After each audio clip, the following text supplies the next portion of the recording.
دوم روز ماه مبارک شریف رمضان بود. تمام دنیا را یک تاریکی فرا گرفت. این هم باشد موتی یکی عالمان برجسته اسلام، یکی عالمان خلافت با عمل، ستاره درخشان انشاءالله اهل طریقت و اهل سنت و جماعت، عالمی که پرده با سنت عمل میکرد، عالمی که ستون اسلام بود، ستون دین محمدی بود. حاجی داود حکمت الله در سن 80 سالگی دنیا را ترک کرد. انا لله و انا الیه راجعون. پیغمبر بزرگوار میگن موت العالمی موت العالمی، موت عالم به یک دنیا را مردنش برابر است عزیزان من. چون که به یک چشمه بود، یک بلاک بود که از علم وی همه ما شما فایده می‌بردیم. ما اون دوست خدا را ندیدیم. من با او برادر همچون استاد میدانمش هم صحبت نشدم، لیکن کجایی که یک عالم است در تمام دنیا وی برادر ما هست، وی دوست ما و شما هست، وی جانشین محمد است. العلماء ورثة الانبیاء، عالم ها میراث پیغمبران هستند. عزیزان من، یا میراث علم میمونند، میراث کتاب میمونند، میراث شاگرد میمونند، میراث نهار میمونند. از ما و شما چی میگوید؟ عزیزان خدا در کجای باشد عالم ها را قربت شد و جا بیاد. شاعر میگد بزرگان اسلام چراغی هر دو عالم عالمانند، به معنی عالمان شمعی جهانند. کسی به علم نمیشناسد خدا را، نیابد راهی حق راهی خدا را. به علمی عالمان چون سازد تحقیق، به کار مصطفی چون گردد کافیر. رضای حق تعالی در همین است، در این فرمانی رب العالمین است. کسی که عالمان را تحقیر میکند وی کافر است. از جان نبرد و قول خدا و رسول عالمان میراث خریجی هستند، محمد صلی الله علیه و سلم هستند. برای ما شما علم میراث میمونند، کتاب امروز میراث میدارند. وقتی که خبر به ما گوشی ما رسید، یک سیاهی، یک چشمی ما تاریک شد، و یا که دنیا تاریک شده باشد. عزیزان من، این عالم ها آهسته آهسته دنیا را ترک دارند. شیخ محمد صادق، محمد یوسف، عالم برجسته اسلام دنیا را ترک کرد. آهسته آهسته عالمان کم در کم، آهسته آهسته این چراغ‌های محمدی خاموش دسته است. دائم در دعا باشید این عالمان خداوند همیشه نگهبان باشد، همیشه در حقش دعا باشید. خدا انشاءالله از اینا ما را جدا نگرداند. یک ستون دنیا عالم هست عزیزان من. برای این حضرت 10 وصیت 9 وصیت کرده رفتیم. این وصیت ها را کسته فرمضمون برای شما میرسانم. این سخن حضرت برای ما شما داره است. امروز اینن جوانایی که امروز راهی باطل میگیرن، در حکیم ها یکچند نصیحت کردیم عزیزی. خدا الله، خدا حکمت الله، خدا رحمتش کردگی باشد. جاشون امروز در جنت هم. چون که چنان من از تاریخشون یاد دارم، تمام سنت های محمد را زنده کرده و سلام میگشتن ریشو سنتی بود. میتونیم اینجا میبریم انشاءالله خدا قدیم روز. امروز تا این روز از تمام دنیا تعزیه بیان دارم، از تمام دنیا به دعای حضرت شرکت دارم. امروز تمام بزرگانی از تمام افغان و دیگر همه جا دوستان خدا شرکت کردن. از سری قبر حضرت امروز میگیریم، دعا میکنم. ما هم غایبانه دعا کنیم، ما هم غایبانه گویم حضرت خدا جاش جنت کنند. خدا حضرت انشاءالله روز قیامت با همراهی محمد صلی الله علیه وسلم با همراهی اصحاب کرام یک جای خیزانند. آمین و رب العالمین. نصیحت کردیم خلافت. یکم نصیحت حضرت خلافت گفتیم پیوسته با طهارت باشه. دائم عزیزانی من با طهارت کردیم درجه داشته است. طهارت گفتن مکمل گیریم، پورا شاشمش نکنیم، در طهارت بهتر انجام نشیم. حتی اینکه گفته است پای هاتون درست گوش بید، چون که پا جای نازکترین است. من اکثر وقت مشاهده میکنم پشتی عاشقاش میمونن یا که تگی پنجه ها میمونن اکثر وقت. این حضرت تأکید کردیم که پا را چکا کنیم پورا مکمل شویم. دویم سرم کاری که خداوند انشاءالله گفتیم کتاب 4 کتاب و فرض و عین گفتیم برای فرزنداتون بیاموزید، چون که این یعنی چی است؟ این مهمترین کتاب حنفی مذهب امام اعظم رحمت الله علیه است. امروز از 4 کتاب واضح رو میگردیم. امروز بحث فقه کیدانی را رو میگردیم. حضرت میگن تا تو نخوانی فقه کیدانی طریق صلات از کجا دانی؟ تا اگر تا فقه کیدانی نخوانی طرز نماز خواندن و گوش تپیدن و زیر ناف و رکوع و سجود از کجا دانستی؟ همین کتاب بیان میکنن. یا که مسئله های ضروری که در 4 کتاب هست این نخوانی از کجا میگیری؟ تنگی ایمان در چیز، مغز ایمان در چیز، پوست ایمان در چیز، بزرگی ایمان در چیز، همه این کتاب بیان میکنن. مسئله های ضروری حیاتی ما و شما را چی فرض است، چی فرض است، این کتاب بیان میکنند. از این رو نگردون از گفتیم این طریق حنفی است. شما این کتاب دارید خداوند فرزنداتون را آموزید. سوم گفتیم سر لوچ بدون تاقیه و امامه نماز نخوانید. این توصیه حضرت است. این سر لوچ نماز نخوانید. بدون سله نماز نخوانید.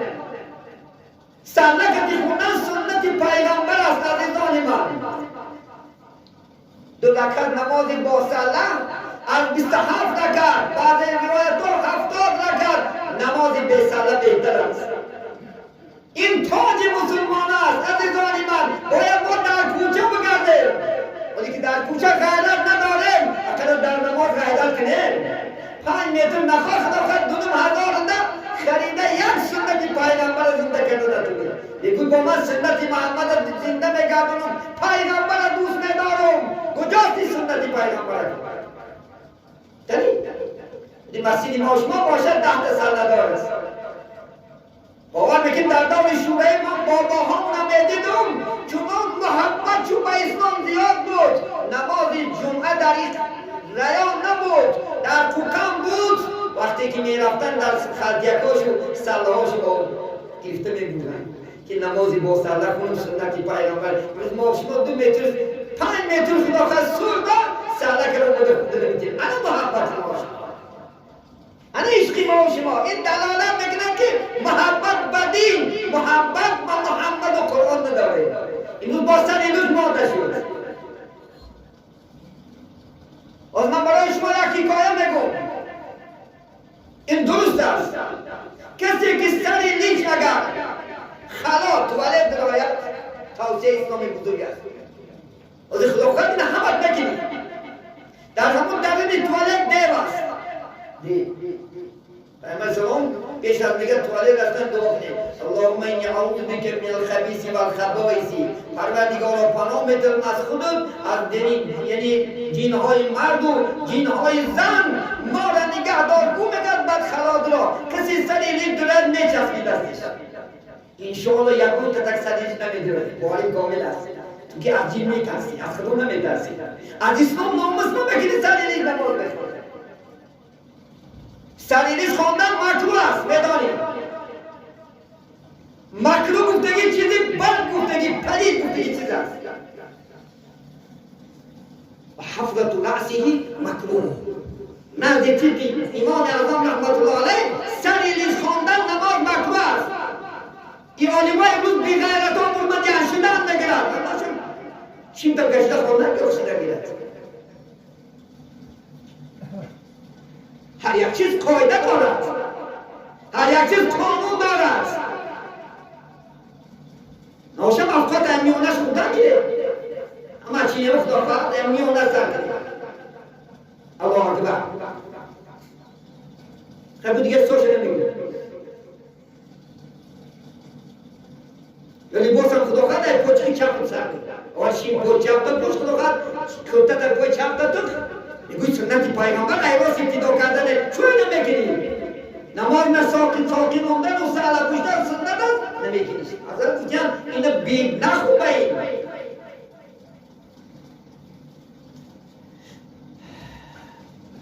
بعد نماز گفتیم تا 3 دعا نکنی نماز ادا نکنی امروز دعاتر شد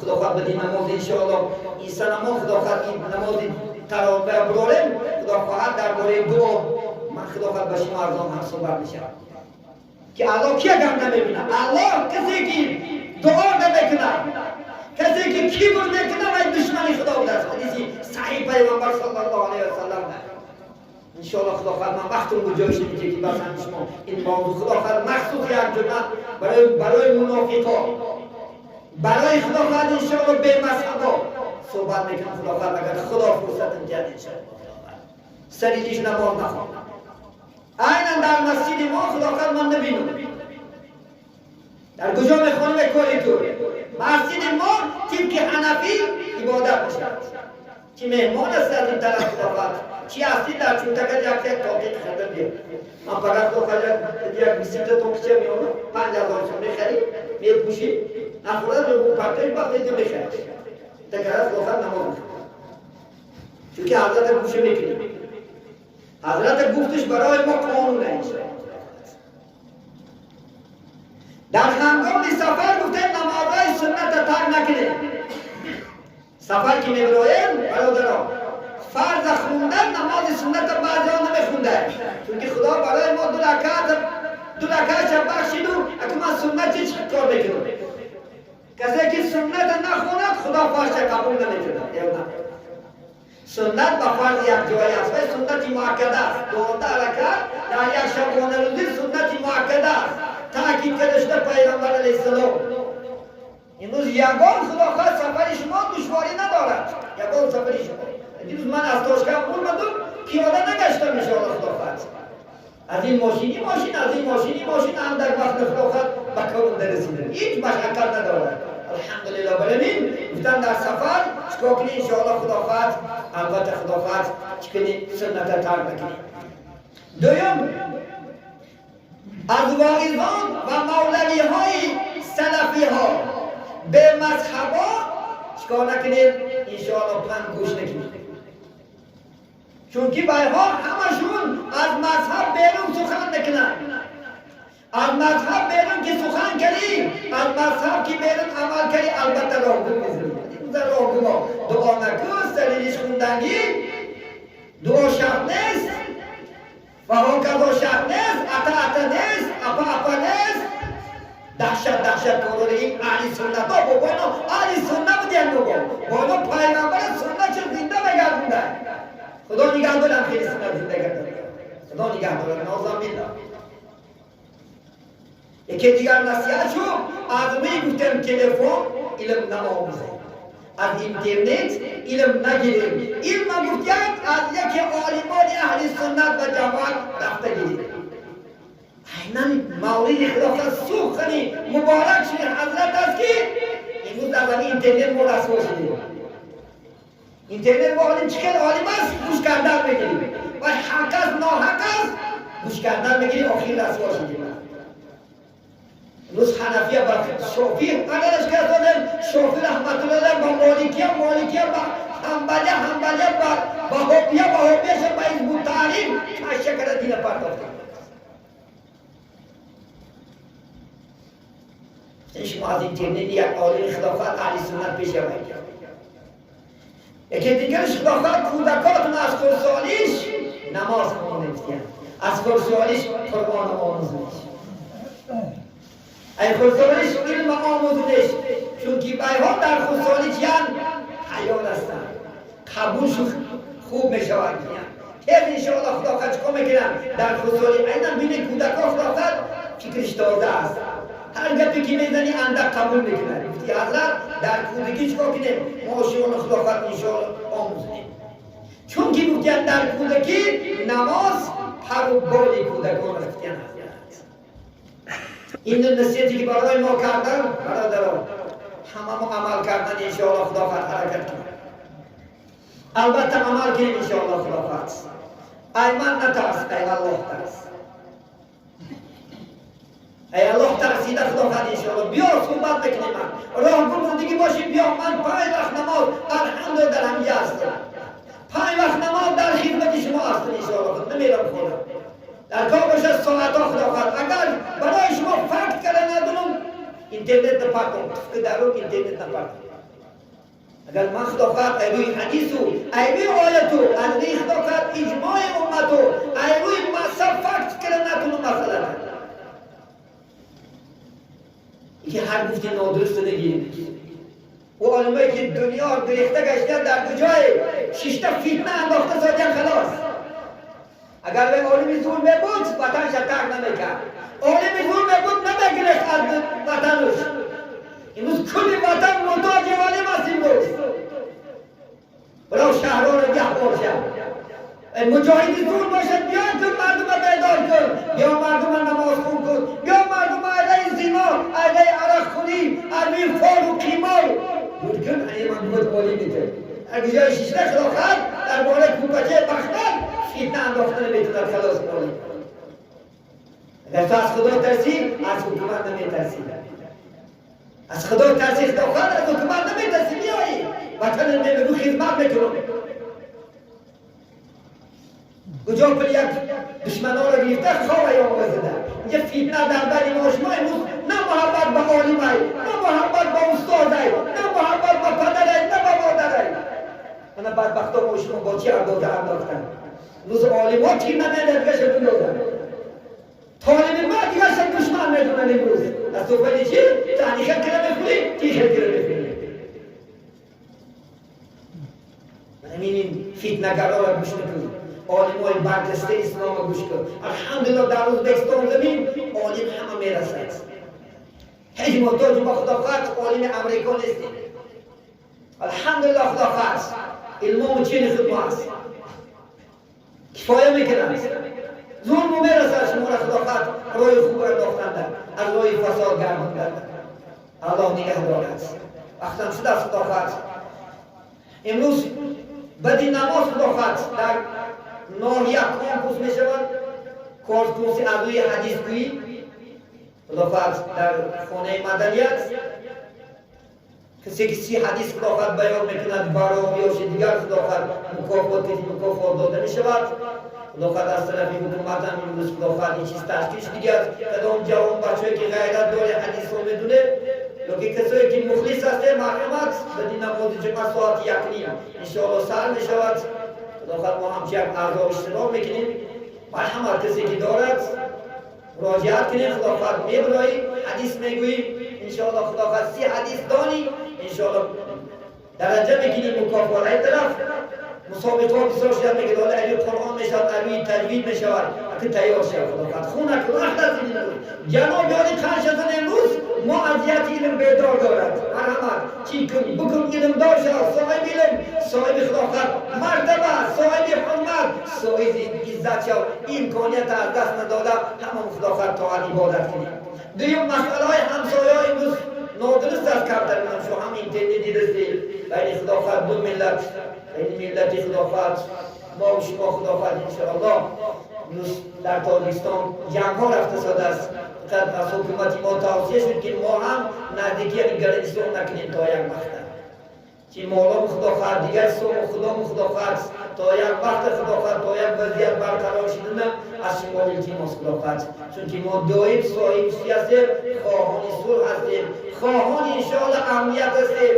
از جناب عالی کشیده تمام خادمان حکومت از تینجی آسایش دیدیم میرسد. این خواندن جمعه این انشاءالله خدا خواهد سخن شنیدن خدا عصیه است، آسایشتگی است، خاطر جمعی است. این نعمتی بسیار بلند است. ما هم بی‌سرانجام نشیم. هر گفتی گپا نکرده خوب اداره کرده خدا خیر صبر کنیم. نه البته حکومت چیکار میکنه؟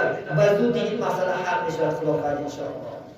بسم الله الرحمن الرحیم و آخر دعوانا الحمد لله.